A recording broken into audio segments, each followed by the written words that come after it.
The first thing to start with, especially in the area where I live in Northeast South Dakota, would be just to start keeping the soil covered and really leave your corn and soybean stover in the field because that helps protect the soil surface and returns more carbon to the field and reducing tillage also, but people are hesitant.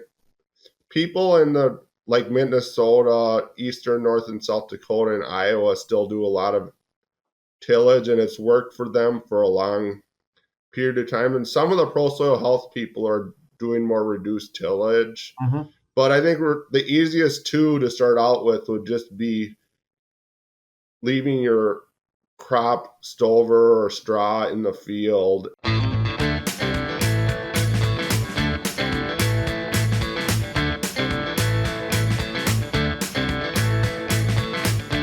Welcome to the Crop Science Podcast Show. I'm your host, Brian Arnell. I'm Precision Nutrient Management Extension Specialist out of Oklahoma State University. Today, happy to welcome Dr. Hans Klopp. He's the Extension Soil Health Field Specialist with South Dakota State University, and he's stationed at the Watertown Regional Center. Now, Hans has a pretty fun background. Looking into his background, he got his doctorate at University of Wisconsin-Madison, master's from North Dakota State, but he's been running through the Plains states really for the last couple years postdoc, and he's been with USDA ARS out of Bushland, Texas. He's been at University of Lincoln, Nebraska, and he's spent time in Sydney, Montana. So Hans, welcome to the podcast today, and kind of give a little bit more of your background, where you come from, and what you're doing now. Okay, I grew up in Lodi, Wisconsin. I earned a bachelor's degree with a major in water resources and minor in soil science from University of Wisconsin, Stevens Point. I earned a master's degree in soil science from North Dakota State University, where I studied the effects of soil salinity and sodicity on soil hydraulic properties and mechanical properties. And then for my PhD, which I did at University of Wisconsin-Madison, I studied the effects of soil salinity and sodicity on soil physical and chemical properties. And then after that, I briefly worked for NRCS for five months as a soil conservationist. Then I have worked as a postdoctoral researcher at University of Nebraska-Lincoln, working on the effects of soil management practices on soil properties. And then I briefly worked for ARS in Sydney, Montana as a research technician. And then I was a postdoc with USDA ARS in Bushland, Texas, where I worked on a study trying to improve the performance of soil time-domain reflectometry, soil moisture sensors, and to improve their performance in a range of soil types. And I'm currently working for South Dakota State University as a soil health extension field specialist. So, I mean, a Wisconsin boy going down to Bushland, how happy were you to get out of that country? I didn't really enjoy bushland because I like fishing a lot and there really was no lake. So that's about where you can hardly grow any crops without you can hardly grow dryland crops in that area because it's so dry. The weather's so inconsistent. Like one year they'll get 100 bushel per acre sorghum and 30 bushel per acre, 30 or 40 bushel per acre wheat, but then 2 years in a row you'll basically get nothing. It's just all when rain falls. Yeah, we kind of suffer the same in Oklahoma. I can grow either 100 bushel wheat or 0 bushel wheat. Same thing of sorghum. We put up on the same piece of ground 2 years ago. We had nearly 200 bushel sorghum, and the following year 30, all rain fed. So it's an interesting climate. So tell us a little bit about what you're doing at SDSU. Right now I just started as a soil health extension field specialist, and my job is to portray and give information to farmers on how to improve the quality and sustainability of their soils by the management that they do. I currently haven't started up any research projects there, but what I would be interested in doing research on is cover crops and tillage techniques, or cropping system or diversity of cropping systems, whether incorporating perennials into annual cropping systems or adding additional stuff to just corn and soybean rotations will improve soil health/quality. So in that region, what are you seeing as potential some of the greatest limiting factors for A, just the cropping systems, and B, improving soil health parameters? I think one of the biggest issues on the whole Great Plains in South Dakota too is just lack of moisture or inconsistent precipitation is one of the biggest difficulties with producing annual crops. With things such as cover crops, it's hard to incorporate cover crops into like corn into rotations, especially if it's just corn and soybeans when you're farther north, because your fallow period is pretty cold where it's hard to get things to grow. And when you take off grain corn on October 15th to 30th, there's really not much growing period to plant any cover crops besides cereal rye. And I know a lot of people are very into cover crops now, but I think in the semi-arid areas, you need to be very careful with how you manage them, because especially in corn, people find negative impacts of the cereal rye on grain yields. Mm-hmm. Yeah, we struggle with that, and I figure we'll dive into that conversation a little bit later. So as we look into it, is what your farmers are doing now, is there much effort to spread a cover prior to harvest? Are we looking at any aerial application or anything along those lines? I think some people try aerial interseeding cover crops. I don't know how popular it is. I think it's kind of a little more expensive than planting it by just your own drill. I think it's hard to get consistent seed soil contact, so sometimes the stands of the cover crop are not very good when they're aerial interseeded. So for that area, if we're harvesting in October in corn, really, I mean, what's your soil temps like at that time? I mean, I'm assuming you're right at that verge of not being able to germinate a rye.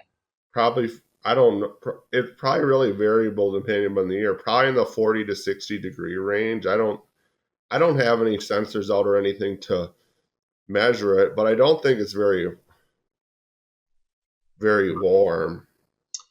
So let's get into something that you probably can talk about a little bit more in depth because it's more of your background. So talk to us about when we dive in, especially as extension specialists, because I feel you that's where I'm at. And a farmer asks me to improve soil health, or they want to improve soil health. What parameters in your mind and your experience are you trying to improve, manipulate, or change? What's those parameters that you pay attention to? I think the first thing to start with, especially in the area where I live in Northeast South Dakota, would be just to start keeping the soil covered and really leave your corn and soybean stover in the field, because that helps protect the soil surface and returns more carbon to the field. And reducing tillage also, but people are hesitant. People in the like Minnesota, eastern North and South Dakota, and Iowa still do a lot of tillage, and it's worked for them for a long period of time. And some of the pro soil health people are doing more reduced tillage. Mm-hmm. But I think the easiest two to start out with would just be leaving your crop stover or straw in the field and reducing tillage. And I think with soil health, they say one of the principles is to incorporate livestock. And I think if you're going to do silage or remove your stover or straw, I think you should make sure, keep it locally where you can get manure back onto your farm. Because if you are removing the stover or it is silage and selling it to people and not returning any carbon and nutrients back, you're exporting carbon and other nutrients from your system, and that is not the best to maintain soil health and probably long-term fertility. Absolutely. So in that country, so I didn't realize this. I would have so especially in the Dakotas, South and North Dakota, I would have expected most of that corn stover to be left on field because I'm thinking Oklahoma, Kansas, where we don't bale a lot or we don't insulage a lot of that stover. We leave it on for soil and water for water conservation. We have very limited tillage. So in that territory, you're saying it's either shipped off for silage for the stover or it's tilled still. People still till quite a bit in the eastern part. As you go farther, what I've noticed from moving around is like in Nebraska, a lot of people no till in central and western North and South Dakota and in eastern Montana, quite a few people were using reduced tillage because it conserves water. But in a lot more so in eastern North Dakota and South Dakota and Minnesota, there's still a lot of tillage. There's still a lot of people when I've been driving around Wisconsin that are tilling Mm-hmm. too, which I understand there's some purpose of tillage, like, and there's a time and place for it. But if you're going to still put down pre-emerges and use herbicide to control the weeds, essentially you're saving money and you probably have similar yields using reduced tillage as conventional tillage. Do you see bringing in, or have you seen an influx, or do you see it as a potential? And some of those folks that just love to till, that just have that tillage bug that they've got to turn dirt. Do you see the influx of strip till in that area, or a potential for strip till to kind of meet both demands? There's some people trying strip till. I've seen a few field strip tilled. It looks like from what I've been driving around and seeing lately, it's more just vertical till or like a chisel pull, like tillage. I think some people like having, like people go out in the field and if you have like conventional tillage versus no tillage, when you put your plants in the spring, you will see that the conventional tillage looks better initially than the no-till because the soil warms up faster. And but in the end, it doesn't. What water you have throughout the year is just as important as it being up. Absolutely. So back to the soil health question. So if a farmer comes to you or producer comes to you and says, Dr. Klopp, I want to improve soil health, but I want to measure my changes. What parameters would you tell them to when they look at their field? What parameters would you have them measure so that over time they could document impact? Oh, I think over the long term, we probably want to measure soil organic carbon as the biggest one, and I think a lot of the soil health parameters are related to soil carbon. Also, a lot of people have found like wet aggregate stability to be a sensitive indicator to management practice.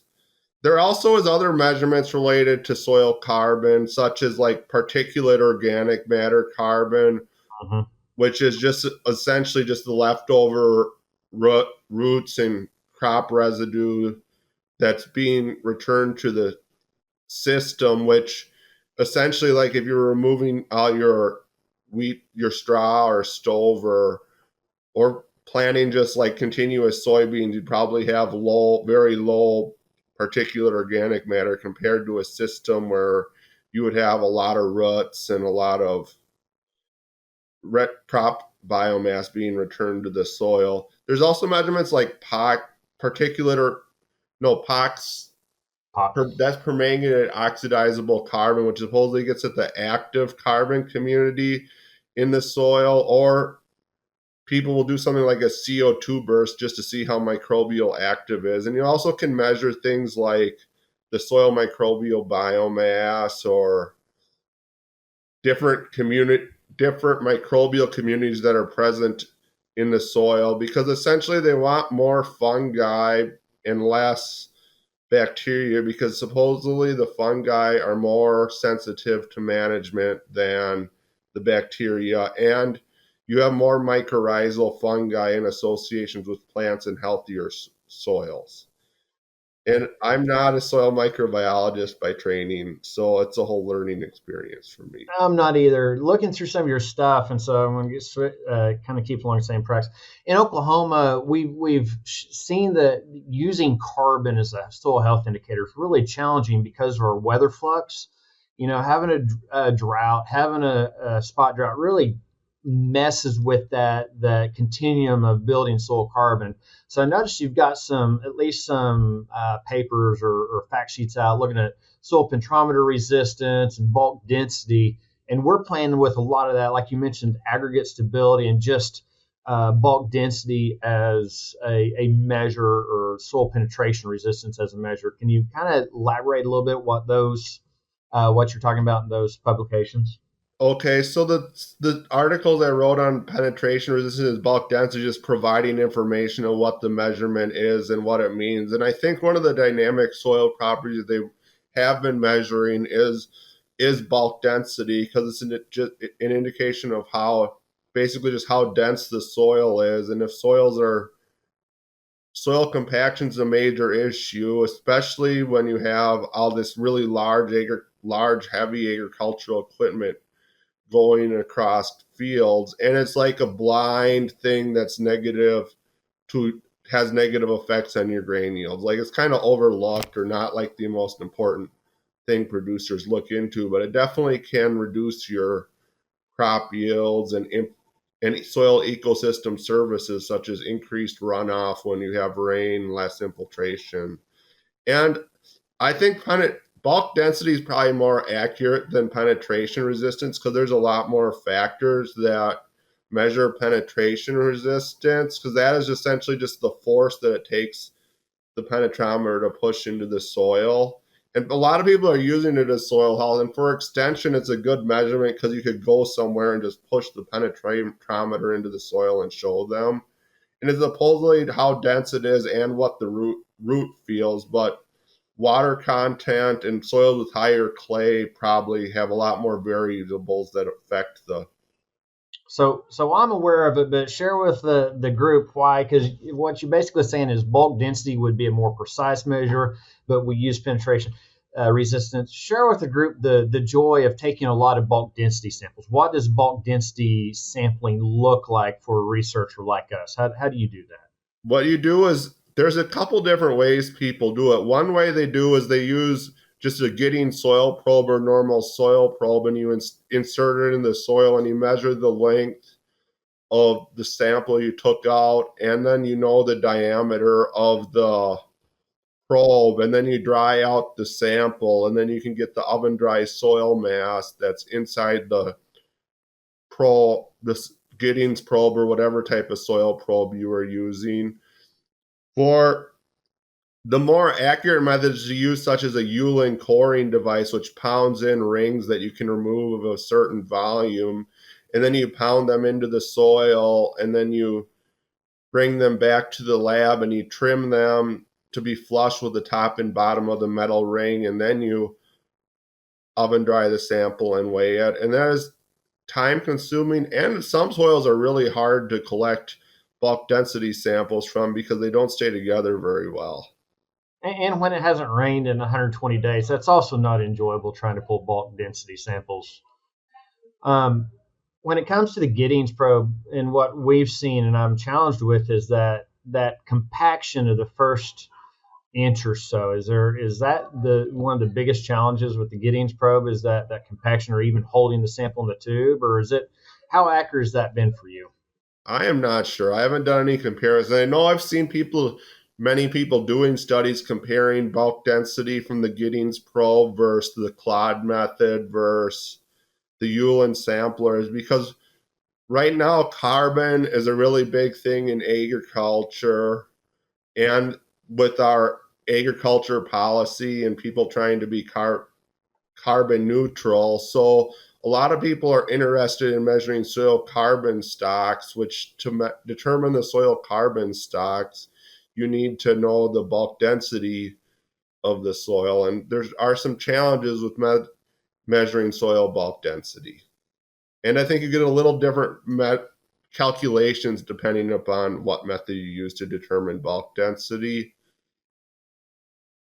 I want to go, and I think I could be wrong on this, but I found this intriguing because I work with Tom DeSutter quite a bit up at NDSU.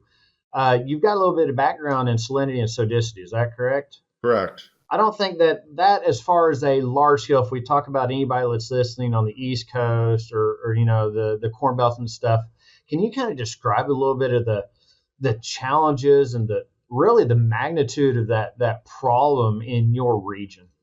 I think the salinity and sodicity is more widespread than just the Great Plains and West, though, because there's a lot of saltwater intrusion and occurring with sea level rise in the eastern part of the U.S., which is causing issues on agricultural ground too. But essentially, too much soluble salts in the soil increases the osmotic potential, and it's more difficult for plants to take up water and nutrients from the soil. And over a certain salinity level, you will have decreased crop yield. And some crops are more or less sensitive to salinity and sodicity, such as with corn. I think if you have an EC of 4, you have a pretty significant yield loss. Whereas with cotton, once it's up, you can irrigate with a lot higher salinity levels, which I know they do in parts of the western U.S. They don't really see much of a yield decrease in cotton, I think, to like electrical conductivities of like 8 or 10 decisiemens per meter. I haven't looked at the specific numbers recently, but I know certain crops are more or less sensitive to it. And Yeah, go ahead. sodicity causes more of a issue with soil structure, and you usually have a high pH with sodicity because you usually have a lot of carbonate and bicarbonate present in the soil water, which is causing the calcium to precipitate out, and then your sodium to calcium and magnesium ratio gets really high, and that disperses the soil clays, particularly smectite, the expansive shrink swell clay, which is very prevalent in the Great Plains and western U.S. And it causes the organic matter in clay not to form nice aggregates like you have in a healthy soil or a soil that does not have sodicity issues. And then your hydraulic conductivity / infiltration is generally low when you have sodic conditions. And a lot of the salinity and sodicity in South Dakota is due to areas of parent materials that are high in salinity and sodicity, such as in the James River Valley. And that's more just from waters in the landscape coming up near the soil surface and then accumulating in certain areas. And then the soil exchangeable sodium percentage and SAR, which are both measurements to indicate how much sodium is in the soil, generally get high. And then when you get rainfall that flushes the water down, you get a low EC, which causes the hydraulic conductivity to be low. And you can drive through that area and see fields where there's so many bare spots in the field because of salinity, and sodicity issues. There also are areas where there's probably irrigation water that's high in salinity or sodicity, but I haven't done that much work to know where they're at. Visiting with the NC State small grain specialist, she was talking about trying to screen for basically the saltwater intrusion, looking for genetics or crop types to start, going up against that. So I'm glad you mentioned that saltwater intrusion, especially on the coastal soils. I do want to in the same field of view, how do you see the introduction of soil health practices, specifically no-till and a significant reduced tillage, and salinity and sodicity in the region? Is it complementary, where if we go more no-till, we have less, or could it be in some scenarios conflicting? I am not sure. I think your best thing to what some of the NRCS people were saying to me when I was talking with them, they encourage to plant perennial vegetation that just keeps the water table down lower. So you still have the salts, but they're down at the 2-foot range, and you can get something to come out, grow on it, rather than plant corn or soybeans and just have nothing to grow on. And then you get all the evaporation pulling the salts up to the surface. I am not sure what the interaction of no-till and soil salinity and sodicity is. That may be a grand idea. Well, I'll tell you, Hans, in Oklahoma, some interesting because we have some sodic layers around 1 foot to 2 foot in some of our soils. So in the rolling regions where we have nice slope, we have, water interaction or this nice slope rolling ground where we've gone into good no-till or heavy no-till. It's kind of this fun interactions like, the positive about no-till in these semi-arid environments is we increase water infiltration into the soil profile. And what we see sometimes on our sloping ground is that we increase this water infiltration on sloping ground with this sodic horizon at depth. And all of a sudden, we now create a sodic saline spot at our bottom of our slope because and it's a benefit, right? It's good. We want water infiltration, but now we're moving more of the salts down that profile. And so we have gone to some of these lower areas that are poorly drained at the bottom of the slope that have created a sodic spot or a salt spot. So working on some drainage or maybe putting perennial in that low-lying area, like you said, that can deal with it. But it was interesting is that sometimes, especially for some of the soil health stuff and no-tills, that we're learning that it's all good, it's good things, but sometimes there's the next step down the line that, okay, we've got this, we've improved this, but there may be downstream things that are changing about our system. Yeah, I think using crops that use more water and improving infiltration also will help manage the salts. That's why in those areas they were suggesting to plant crops like alfalfa that would use a lot of water. Although getting the alfalfa stand sometimes on the saline areas getting it to start is the difficult. I was about to ask, I didn't think alfalfa would be that. I know it'd be a water demander, but I didn't know if it was very sensitive to saline sodic. I haven't worked with alfalfa. I think it's sometimes picky coming up though in certain soils, or if it's too wet, it doesn't come up very well. I've done several alfalfa trials, and it's always keeping your fingers crossed that first couple of weeks. It's a tiny seed that's sown so shallowly. It's so shallow. It's a challenge. Anything else you want to add to the conversation about stuff you're doing or looking forward to?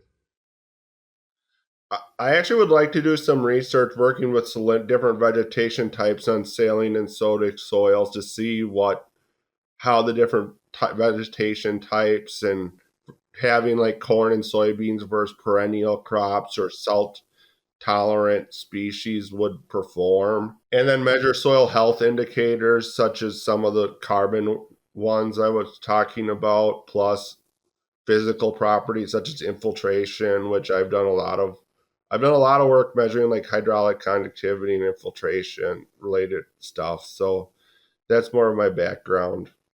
It's time for our famous three.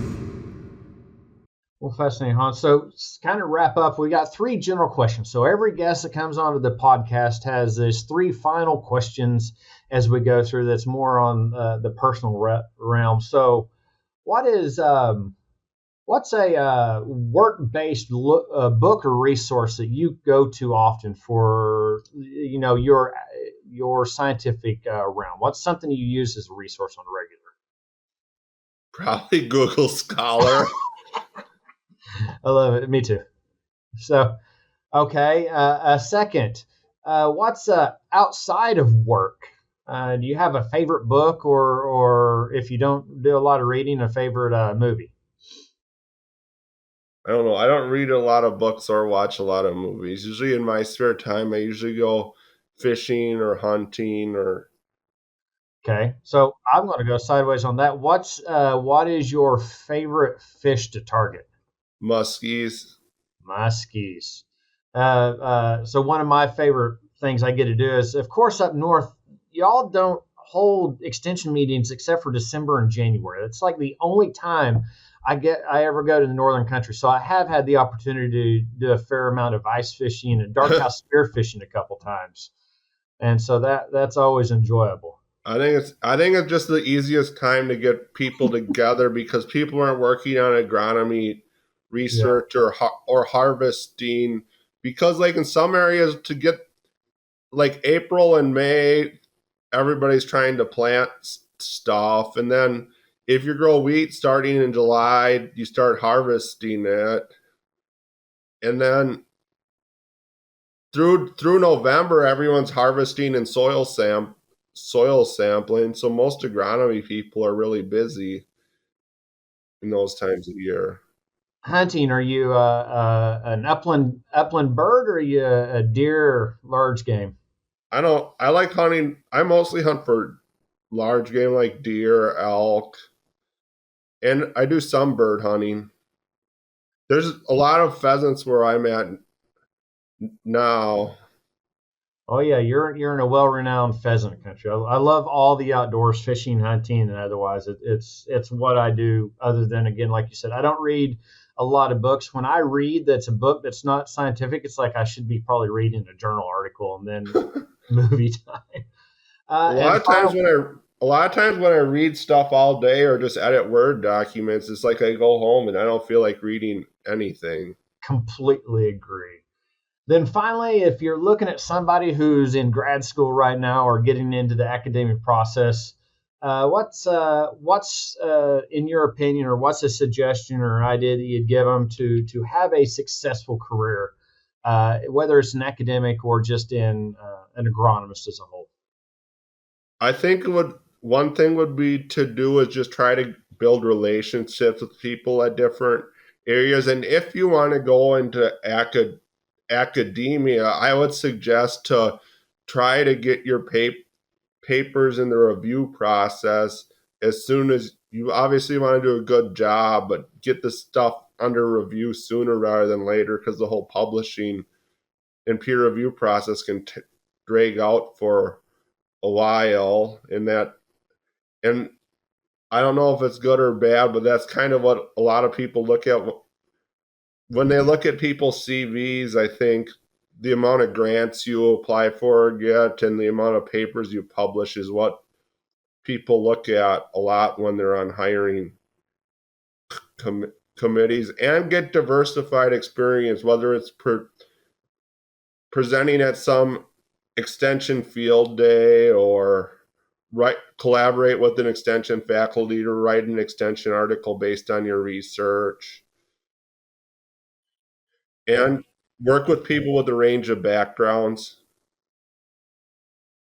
Well, Hans, thank you so much for joining us today on the Crop Science Podcast. It's been an absolute pleasure. Yeah, it was nice meeting you.